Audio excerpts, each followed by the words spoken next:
Dobrý deň priatelia, vítam vás v prvej relácii Motorepubliky zo štúdia a ako prvého hostia sme si dnes pozvali pána Mariana Urgeho z aliancie Žltý aniel Assistance, ktorý robí službu pre vodičov, pre nás všetkých, robí v podstate odťahové a asistenčné služby. Vítajte. Veľmi pekne vám ďakujem za pozvanie a veľmi si vážim to, že som tu prvý. To ma rovnako teší. Ďakujem. Pán Urge, prosím vás, povedzte nám vodičom, ako prebieha, alebo ako sa podniká v tejto oblasti na Slovensku, respektíve v Európe? Tak na úvod by som chcel len povedať, že robím túto prácu 35 rokov a začal som v roku 1992, takže nejaké tie skúsenosti mám, kde som prešiel všetkým, kde som vyprošťoval alebo vyslobodzoval kamióny, osobné vozidlá, zachraňovali sme ľudské životy a ešte aj keď nebol aktívny záchranný systém ako taký, alebo hasičský záchranný zbor, tak sme chodili aj na dopravné nehody, kde sme videli tiež škaredé nehody, keď napríklad vlak zrazil nejaké vozidlo a proste boli tam mŕtvi ľudia. Toto všetko mám za sebou a takisto som jazdil na tých veľkých špeciáloch, takže tú prax mám a všetko mám. Samozrejme, roky išli a už to nerobím, venujem sa tej manažerskej práci a robím to teda ako doteraz. No, ako to funguje? Problém celý je ten, že Slovenská republika ako jediná krajina v Európskej únii nemá samostatný zákon o odťahových službách. Toto je najväčší problém. My sme stále vedení ako cesta nákladná doprava, kde v zákone sa jasne hovorí o tom, že my porušujeme zákon, keď nakladáme auto na ložnú plochu, to je zákon, a môžeme ťahať auto buď na tyči, alebo na tzv. Brílach, ktoré majú teda tie vozidlá, tie výsumné tzv. Okuliare, ak my to voláme. To znamená, my keby sme začali robiť presne podľa zákona, tak tu neodťahneme ani jedno auto. Do tohto bijem už nejakých 10 rokov, aby sa to zmenilo, aby sa zmenil zákon, aby aspoň sa urobili nejaké opatrenia v rámci aj zákona 561, čo má pod gestiou ministerstva dopravy, ale bohužiaľ ako naražame na tvrdý atak voči nám a nikto to nechce riešiť, pretože oni kvázi z tej dopravy nič nemajú. No a priorita pre nich je samozrejme mýto, ktoré je stále rozkradané a ja neviem, diaľnice, cesty, železnice. Takže tá doprava, nikto si neuvedomuje to, že doprava robí 8% HDP na Slovensku. No a keď tá doprava nejak padne, čo nám teda padajú tí dopravcovia každú chvíľu, tak to bude veľmi zlé, ale to si nikto neuvedomuje. Myslím si, že to HDP tvorí doprava aj v celej Európskej únii, nielen na Slovensku. Je to významná časť, alebo respektíve zložka aj štátnych rozpočtov a v podstate je to významná časť pre obeh tovaru a služieb, ktorý teda minimálne v Európskej únii a aj na Slovensku potrebujeme, čo je pochopiteľné a preto podpora zo členských štátov by tam nejakým spôsobom mala mať. Ale zaujala ma tá myšlienka, že ak napríklad v členskom štáte v Rakúsku môžete mať auto odniesť na ložnej ploche, a prídete s ním na Slovensko, tak de facto to auto by ste z tej ložnej plochy mali presunúť na tyč. Hej? Keď to tak chápem. Presne, ak prídem podľa slovenského zákona, v Rakúsku to naložím, prídem na Kice, tam to musím zložiť a dať to na tyč alebo na tie brýle. To je zákon. Na ložnej ploche to nemôžem. Sú nejaké výnimky v rámci európskeho nejakého zákona o odťahových službách, ktoré mali už byť dávno implementované v slovenskom zákone, len z otázka taká, kto by to urobil. Kto by to urobil? Pretože my máme aj sekciu tzv.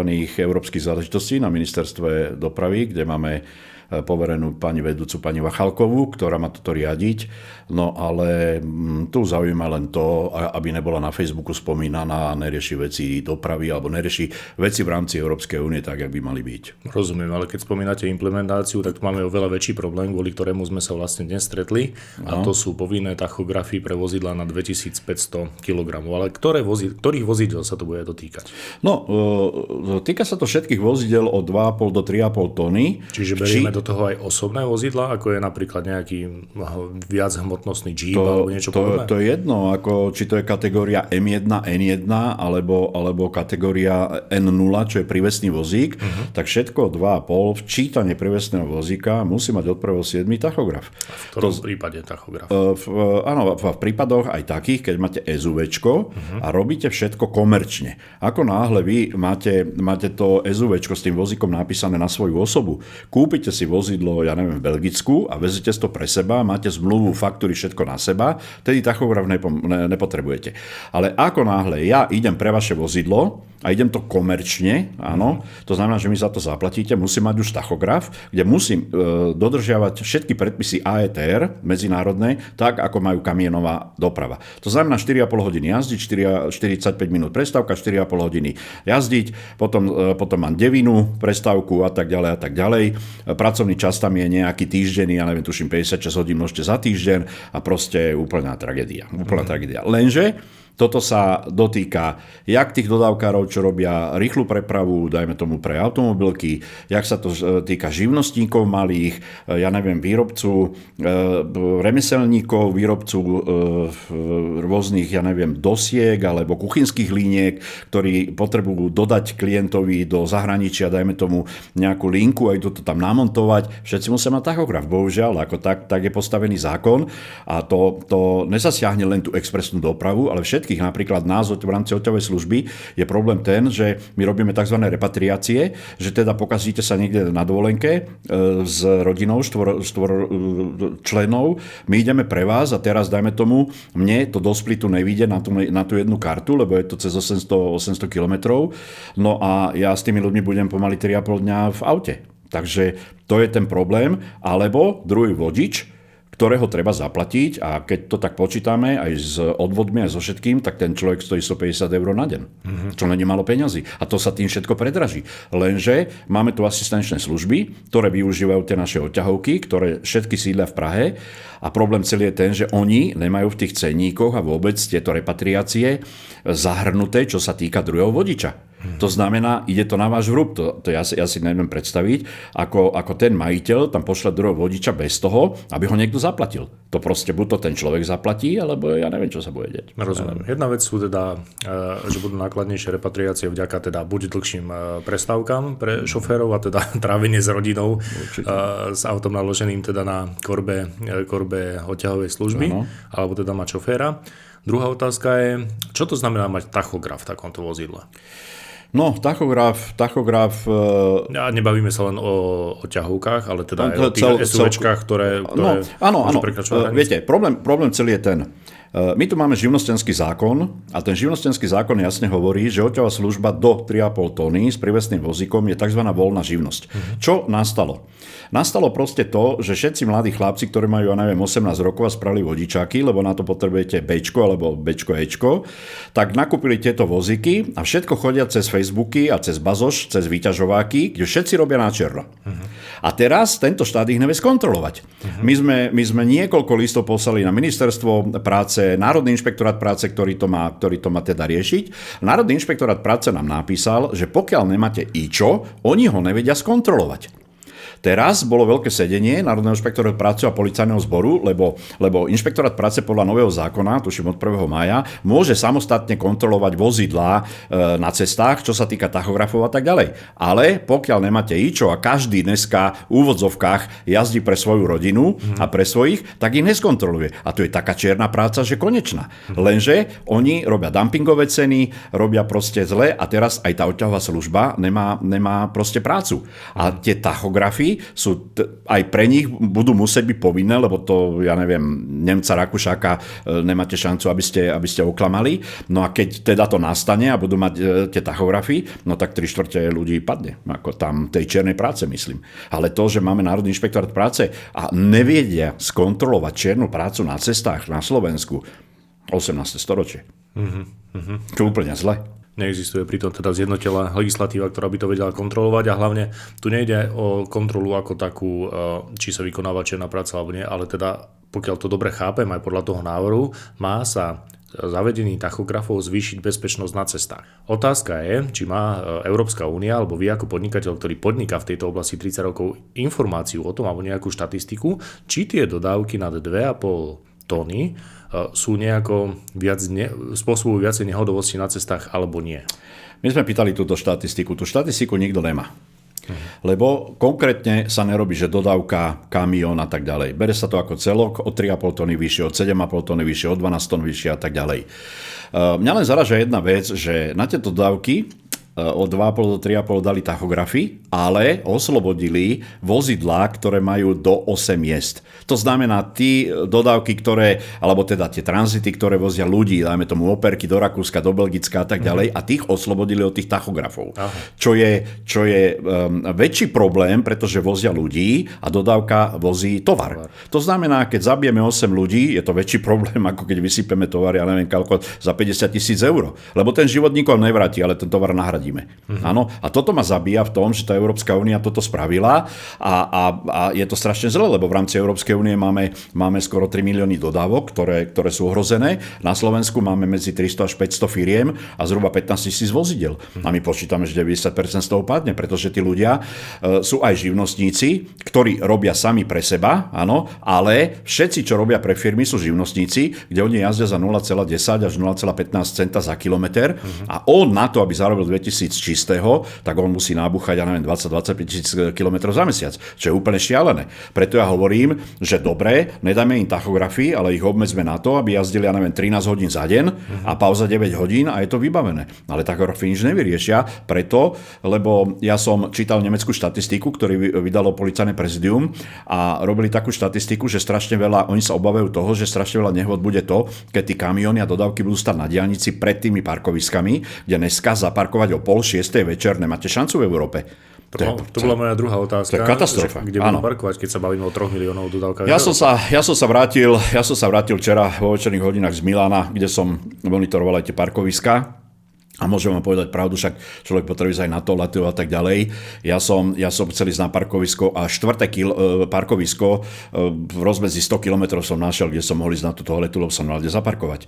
To stojí na tých parkoviskách, všetko tam špendlík nedáte. A tí kamióny stoja aj na tých parkoviskách, kde sú osobné autá, kde sú invalidi, im to je jedno, proste on zaparkuje hotovo. Lebo jemu tá karta, keď nevydá, tak on proste musí zastaviť a dovidenia, a to je jedno. A teraz si predstavte, že ja mám tu repatriáciu s vami, mám túto kartu a mne tá karta vyjde niekde v poli, niekde na parkovisku, ja tam zastavím a 9 hodín tam budete s deckami, kde není nič, ani najesť, ani vypiť, ani služby, ani absolútne. Toto je viete, a oni dali výnimku v tom zákone 561, v tom písmenu D, že sú tam nejaké ako úľavy, ale tieto úľavy podľa ministerstva dopravy sú len také, keď je zemetrasenie, keď je proste nejaká prírodná katastrofa, živel a tak ďalej a tak ďalej. Takže není žiadna úľava ani pre tieto odťahové služby. Oni nás hodili proste do jedného balíka a dovidenia. Predtým aspoň bola kategória, že M1, N1 a tak ďalej. Teraz to neplatí. Vrátim sa späť na začiatok. Bavili sme sa o tom, že v 2019 roku to členské štáty, teda zrejme aj za účasti Slovenskej republiky, odsúhlasili a súhlasili s touto legislatívou. Následne to prešlo Europarlamentom. A kedy ste sa o tom dozvedeli, že takáto povinnosť je? Sledujete Európsku úniu, alebo respektíve Europarlament, alebo všetky smernice a nariadenia, ktoré prichádzajú, alebo sa spoliehate ako dopravca, ako podnikateľ, ktorý má zrejme dosť svojich starostí, len na to, čo vám členský štát, respektíve Slovenská republika, ministerstvo dopravy v tomto prípade povie, alebo vám... Ministerstvo dopravy dáva nejaké informácie, ale dáva minimum, pretože ja som aj členom Únie autodopravcov Slovenska a tie informácie nejaké máme, ale oni všetko viac menej na ten Česmad, lebo ten Česmad je ticho a proste s nimi spolupracujú, s nami ne, ale dobre.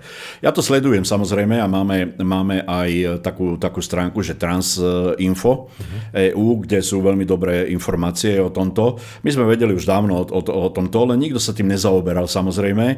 No a všetko sa rieši na poslednú chvíľu, až keď teda to má vybuchnúť alebo čo.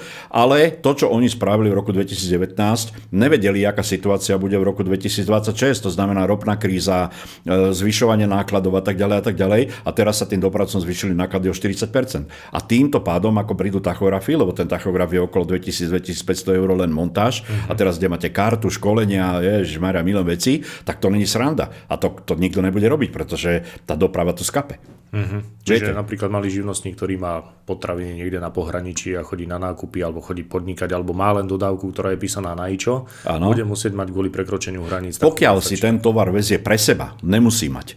ako náhle by robil komerčne, že ten tovar donese pre suseda do nejakej inej reštaurácie alebo potravín, tak musí mať. Toto je ten problém, ktorý je. A už dneska sa počíta aj to, že keď ja vám zaplatím, vy nedáte ani korunu za prepravu, ale keď vy mi dáte na PHM, že mi zaplatíte PHM, už to je komercia. Už to počítajú a už musíte mať tachograf.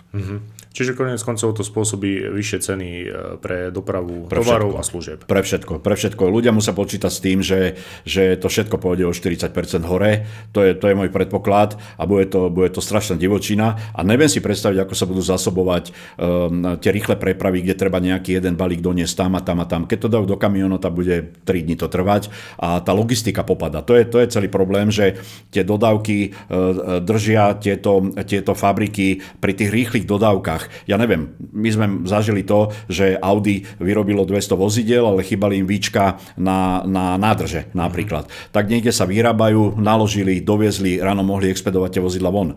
Áno, to je len taká pikoška. To znamená, že toto bude všetko ohrozené a tie krátke dodavy, teda tovary, čo sú, tak toto bude problém, lebo ja neviem, oni hovorí, že budú aj byť medzisklady, ale neviem.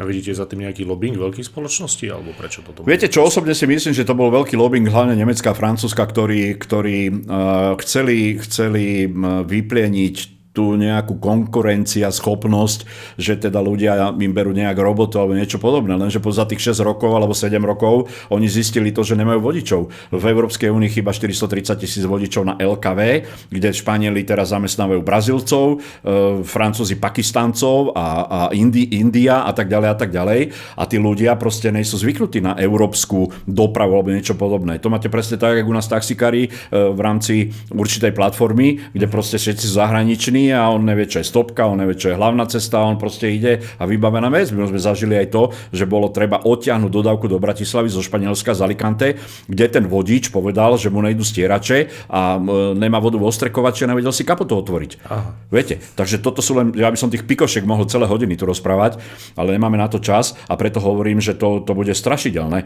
A ešte keď sa vyrútia všetky tieto dodávky von a na tie parkoviska, je tu taký chaos nastane, že to ešte nikto nevidel. Toto si Únia nevie predstaviť. Preto tí tachografy to nič neurobia. To je Čiže v rámci bezpečnosti tam nezaznamenáme štatistiku. Jaká bezpečnosť? Ako nech mi ukáže niekto štatistiku, že tento rok havarovalo 15 000 dodaviek, lebo boli unavení, lebo dobre, pýtam sa jednu vec. Veľa našich slovenských ľudí napríklad chodí pracovať do Belgicka, do Nemecka, do Holandska a tak ďalej. Oni sadnú, tí chlapci, murári alebo tesári, ktorých si veľmi vážim, sadnú do toho auta, je tam jeden vodič. On ide na šupu do Košic, 1800-2000 kilometrov. Aká tam je bezpečnosť? Dajme im tachografy, aby sa šťastne dostali domov. Áno? A toto je isté na tých dodávkach, pretože to je pražak uhoď. Áno. Viete, keď sa bavíme o bezpečnosti, tá bezpečnosť tým nič nemá absolútne spoločné. To je len o tom, aby sa proste to vyplenilo a aby tam nastúpili ich ľudia. Pýtam sa, akí ľudia. Nemajú vodičov. Čiže v kontexte aj v týchto zmien môžeme vnímať Európsku úniu ako veľmi pomalého hráča, ktorý veľmi pomaly reaguje na zmeny alebo respektíve na kontext celosvetových zmien a vývoja situácií, ktorý sa tu deje. Pretože aspoň ako ja to vidím, tak je veľmi neschopná a neaktívna v prispôsobovaní sa na zmeny. Čiže teraz sa tlačia tachografy pre dodávky, ktoré predražia výrazne služby a tovary. Ano. A máme tu ropnú krízu, ktorá nie je vyriešená. Európska únia je na konci celého rebríčka, čo sa týka dovozu ropy do Európy.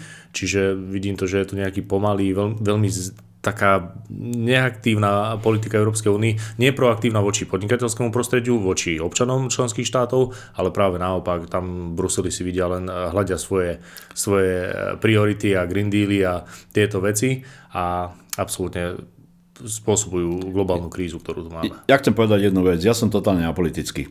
Prvé rokovanie, ktoré som mal v 90. rokoch, bolo s pánom Mečiarom.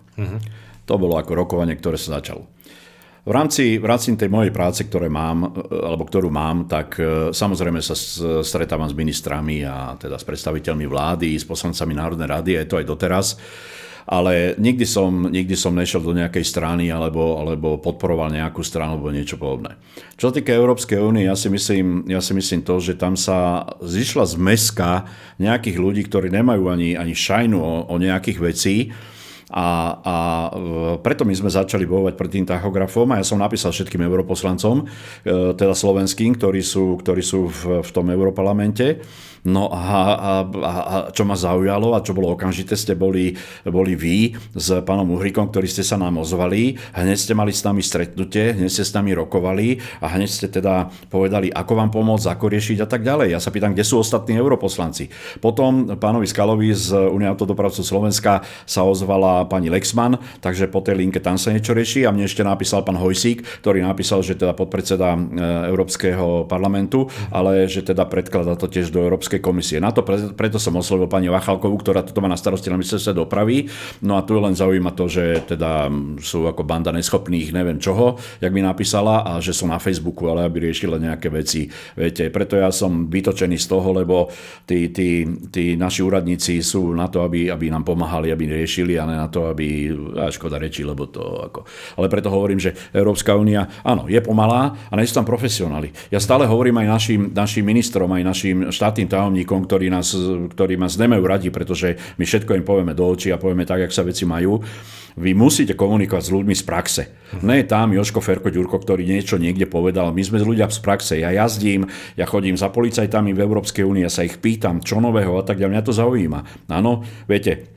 A potom slovenský policajt, čo tu môže chuďak robiť, ktorý proste má nejaké príkazy, dneska robíte toto, dneska toto a tak ďalej. Takže Európska únia, neviem, pomalá. Oni hovoria, že Green Deal na jednej strane a na druhej strane vypustia tam, 2000 lodí v tom hormúzskom príplave, ktoré tam určite kúria a dýmy a všetko, no a kde je ten Green Deal, jak sa tomu hovorí a všetko. Jasne. Viete, takže to je úplne zlé a nie je to dobre nadstavené a ja hovorím, to tu popadá. Oni si neuvedomujú to, že tá doprava robí všetko. Všetko robí. Každý má auta svoje.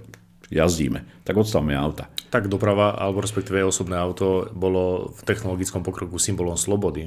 Preto sa konštruovali, vymýšľali. Nemecký, alebo respektíve európsky inžiniering bol celosvetovo uznávaný. Presne kvôli tomu, že auto bolo prejavom alebo symbolom slobody. Ako to spomínal ešte Henry Ford, ktorý teda prvé ľudové auto Určite áno, lebo dneska si zoberte takú vec, že máte manželku, máte 2 deti, vy ste v práci alebo ste mimo Slovenska a manželka potrebuje s deťmi k lekárovi a tak ďalej. No tak sadne do auta, to už je potreba dneska, to už není luxus nejaký alebo niečo podobné a tých aut pribúda. Viete, lebo aj problém celý je ten, že Slovensko je takzvaný odpad toho vozidlového parku, pretože máme 17,5 roka staré vozidla na Slovensku. Ten vekový priemer je proste taký, teraz to začali všetko sťahovať z Nemecka, z Belgicka, Rumunia a Bulhary, ale proste je to tak, tí ľudia nemajú peniaze na tie nové vozidlá a to vozidlo, keď sa vyrobí, ja neviem, za 10 000 eur a pokiaľ prejde importom a všetkým tým možným, tak to príde na 54 000. Takže ja sa nečudujem tomu, že tí ľudia vozia tie auta staré a je to proste tu, jak to tu je.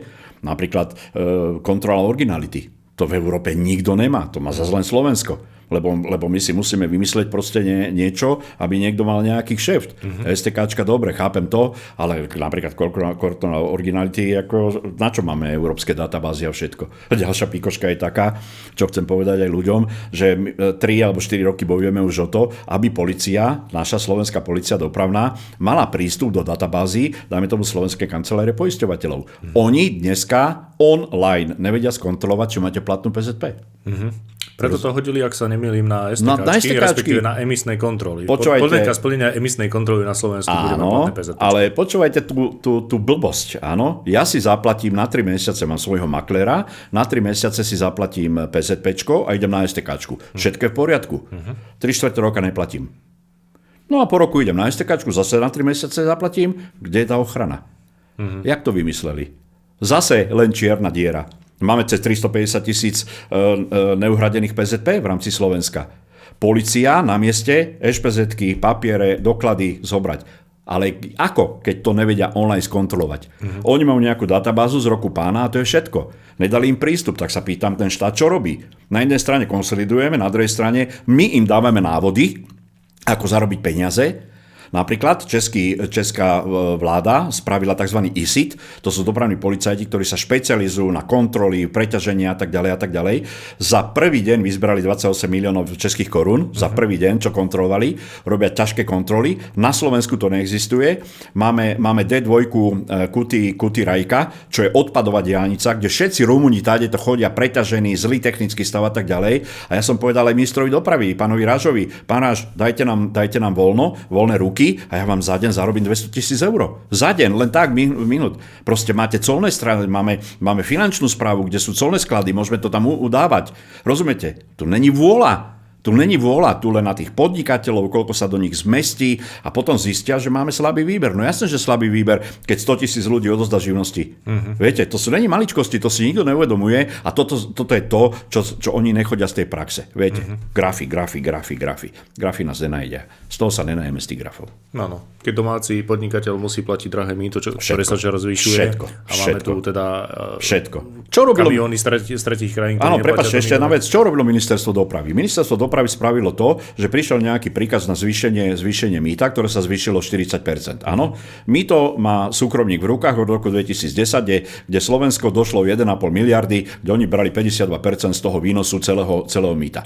Teraz je to nejakých 38% a stále im dávame peniaze, my sme dali zase 52 miliónov za niečo, ešte im platíme transakčnú daň. A viete, ako my konsolidujeme? My od roku 2010 platíme štátnych policajtov pre súkromníka, tzv. Mýtnu policiu, kde sme im dali doteraz, neviem, 200 miliónov na platy, ktoré si, najmä tomu v Rakúsku, robí Asfinag.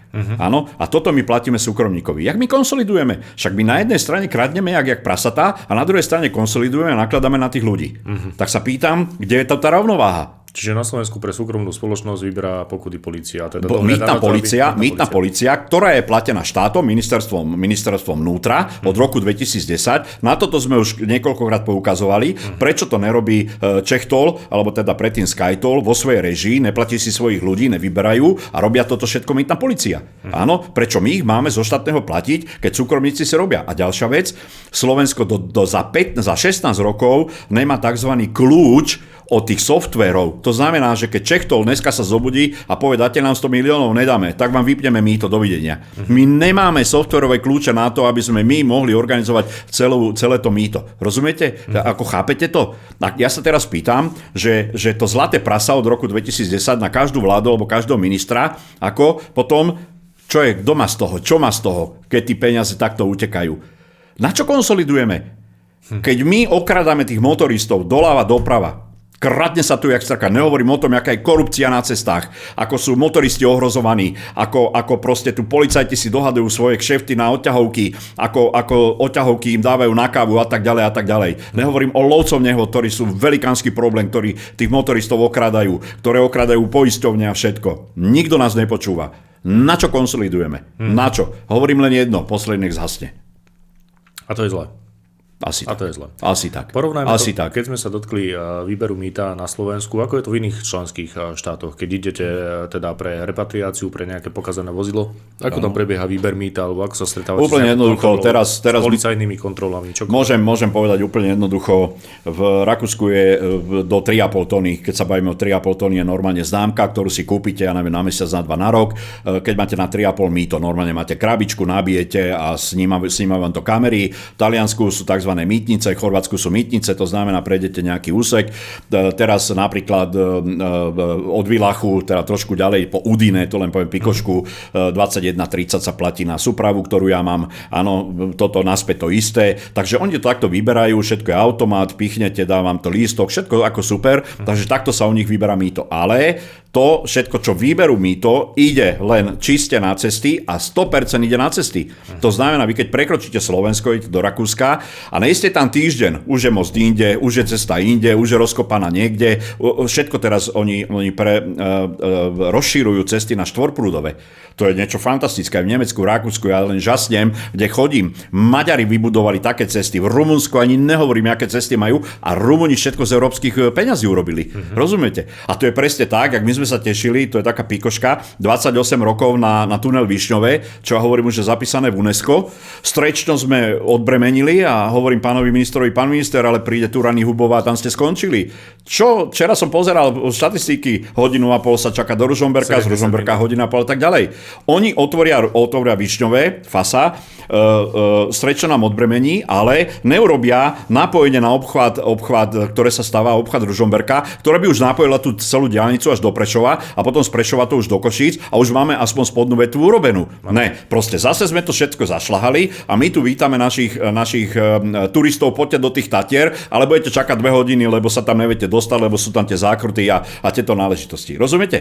A ďalšia vec, keď bol problém so Strečnom, tak mal som jedno rokovanie a hovorím generálnemu riaditeľovi Slovenskej správy CS, pán generálny riaditeľ, prečo to neurobíte tak, že aby ste urobili tie betonové, také ako preklemby, alebo neviem to odborne povedať, ale proste sú to také účka, ktoré sú normálne v zahraničí, áno, na to, aby tie kamene, keď už padnú, tak padli na ten betón a všetko. Lebo doteraz sme dali príklad, poviem, 30 miliónov na to, aby sme ten svah asanovali a všetky možné veci. On hovorí, no viete, ale to stojí 70 miliónov. Hovorím, FASA, tak tam ste dali 30, tu to nemáte 70, áno, a stále sa ohrozuje bezpečnosť. Viete, tu je to všetko naopak myslené a ja si myslím na to, že najprv treba nakrmiť tých druhých a potom niečo pre tých motoristov. Lebo to máte presne jak s kolegom Marianom Sedlačkom z tej facebookovej stránky Pomáhajme si navzájom. Riešime to, že sociálne zariadenia na Slovensku sú úplná katastrofa, pokiaľ tam nie je benzínová pumpa. Ako píkoška slovenská vláda, ministerstvo dopravy spravilo velikánske nové parkovisko v Halalíky, áno, kde je plánovaná o niekoľko rokov pumpa, ale zatiaľ tam dali dve prenosné toalety. Áno, minus 20, no nechcem vám povedať, jak to tam vyzerá a tak ďalej. No a keď sme sa na to pýtali, no tak čakáme, až postavia pumpu. Áno, rozmýšľanie Slovenska. Ďalšia vec, pokutujú naši policajti všetky kamióny, že majú na plachte hore alebo proste na cisterne lac, ktorý padá, je to ohrozenie života a tak ďalej. A pýtame sa, kde sú brány na to, aby sa to dalo zhrňať. A tak by sme si dali spraviť ponuku a tak ďalej. Jedna z brána stojí 7 000 eur. Tak mi povedzte, či Národná diaľničná spoločnosť nemá 7 000 eur na to, aby postavilo 10 brán v rámci toho tranzitu, ktoré tranzituje, dal to dole a vymalované. Rozumiete? No lenže my potrebujeme to, že urobí sa verejná súťaž a tá brána bude stať 300 000 eur, no a potom to bude v poriadku. No to je Slovensko. Rozumiem. Ja sa vrátim k tomu výberu mýta, pracovania alebo respektíve rekonštrukcii ciest, napríklad takom Rakúsku alebo Maďarsku, ako spomínate. Prečo to nie je aj na Slovensku? Prečo si myslíte, čo je za tým, alebo respektíve... Krádne sa tu.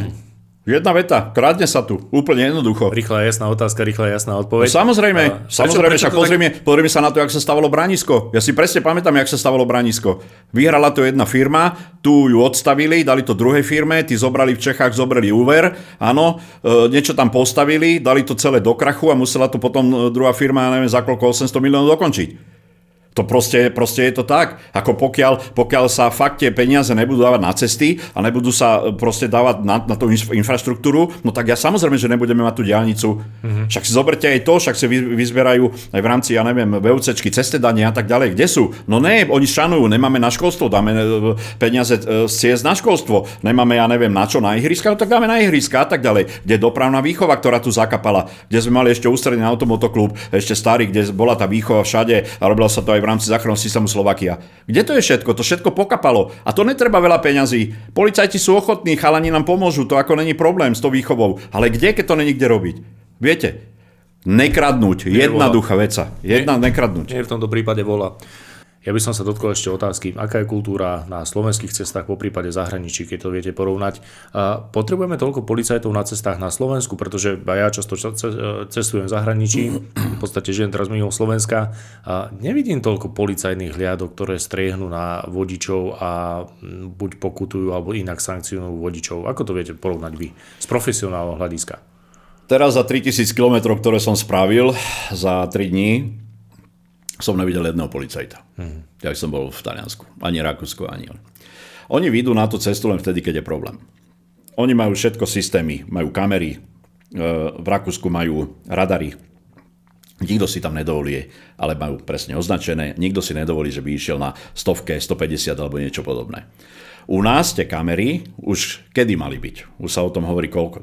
10 rokov, 8 rokov, že budú tie stacionárne, bude tu mať 270 kamer a tak ďalej. Výberové konanie, urobí sa 72 miliónov, zistí sa, že to má robiť kamarát kamaráta, tak to zase stiahnu, potom zase na to zabudne, zase kamaráta, tak to funguje.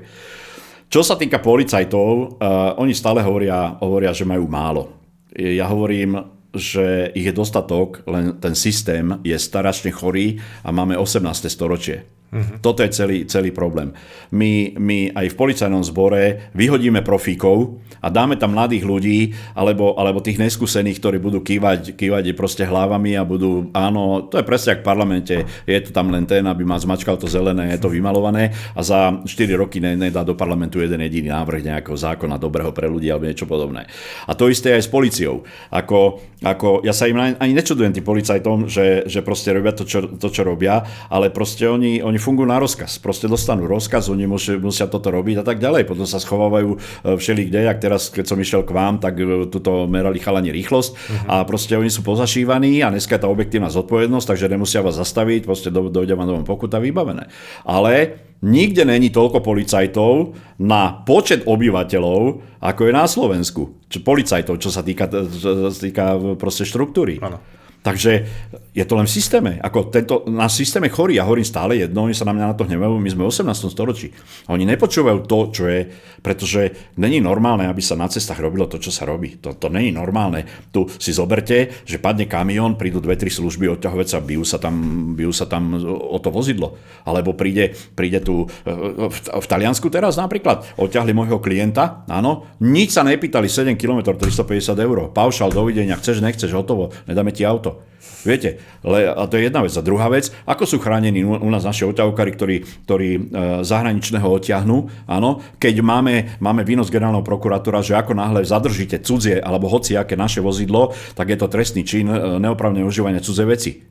To je proste zákon, my máme výnos generálneho prokurátora. To znamená, vy odťahnete zahraničného, spravíte tú službu a on ide na súd a on to vyhrá. On to vyhrá na základe toho, ako sú chránení. Čiže keď je to prekážka cestnej premávke, tak... To je jedno, proste to je jedno, viete, lenže tu je porušovaný non-stop zákon. Máme zákon 8/2009 o cestnej premávke, kde paragrafe 43 písmeno A sa jasne píše, že motorista bezodkladne si má odstrániť prekažku cestnej premávky.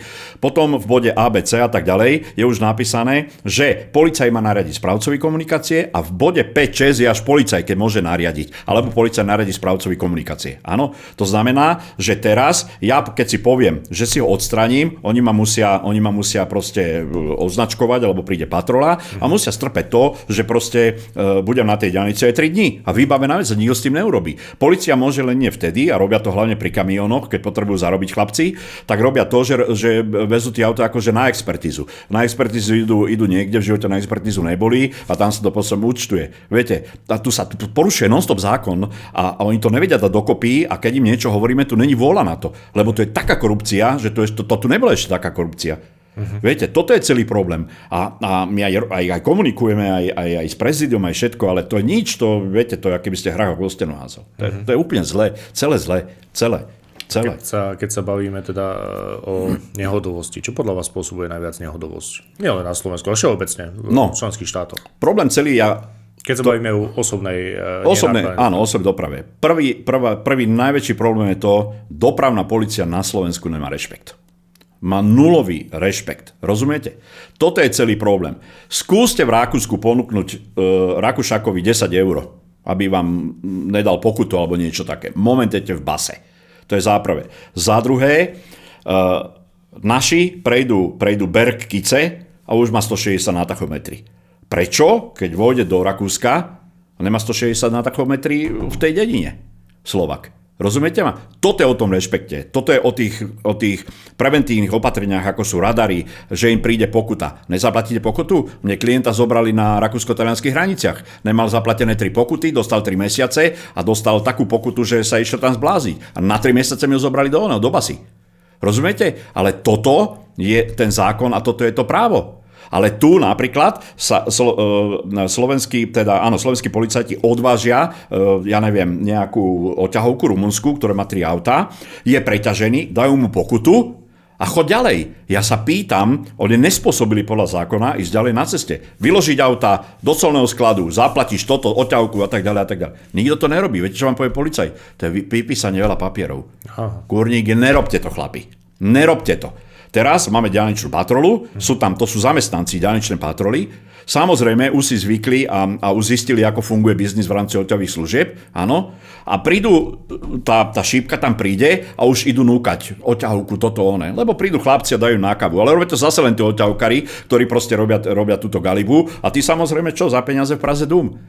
A takto to proste funguje. Tu ten systém absolútne není. Keď som ja povedal generálnemu riaditeľovi Národnej diaľničnej spoločnosti, pánovi Makačkovi a jeho technickému riaditeľovi Dropovi, prosím vás pekne, správte tzv. Úsekové vyprošťovacie práce. To znamená úsek, ja neviem, Bratislava, Trnava bude mať jeden odťahovkár. Bude sa o to starať, nikto ti tam nepôjde. Kúty, ja neviem, Rajka a tak ďalej a tak ďalej. Ne. No tak samozrejme, že je tu taký rozsah, kde sa stretnú dvaja, pobijú sa, korupcia, policajti, národná diaľničná a tak ďalej a tak ďalej.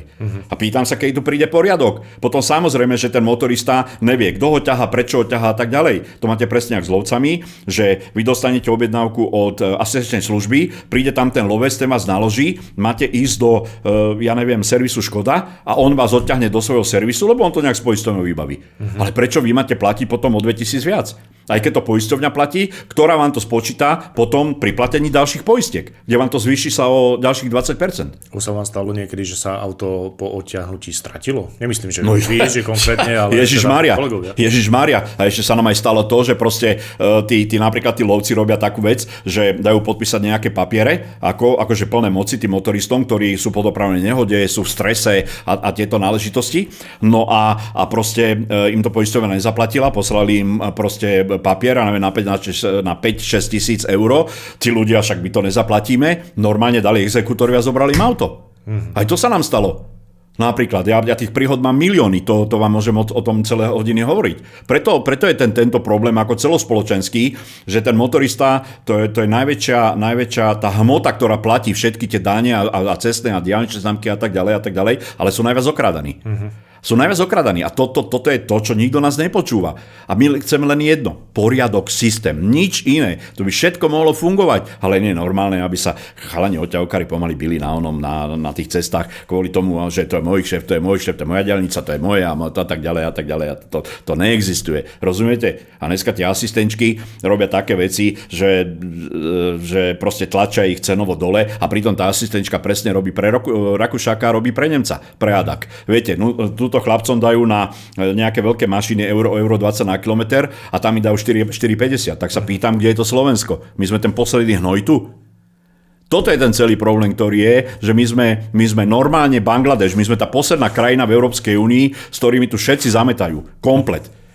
A preto sa ani nečudujem, že toto je tak nadstavené, jak to je. A ja sa len bavím o doprave, mňa hovorím, politika nezaujíma a my nevieme ani presadiť zákony, nevieme presadiť to, nevieme to. Proste musíte nájsť nejakého koaličného, potom keď ne, tak opozičného, ktorý vám pomôže, ktorý to nakreslí, viete, ktorý to predloží a ktorý nám chce pomôcť, to je ďalšia vec, lebo to je úplná katastrofa. To za tých 35 rokov ja mám strašné skúsenosti. Rozumiem. A posledná taká myšlienka, alebo respektíve veľmi cenná rada pre motoristu, ktorému sa stane nejaká buď škodová udalosť, alebo dopravná nehoda.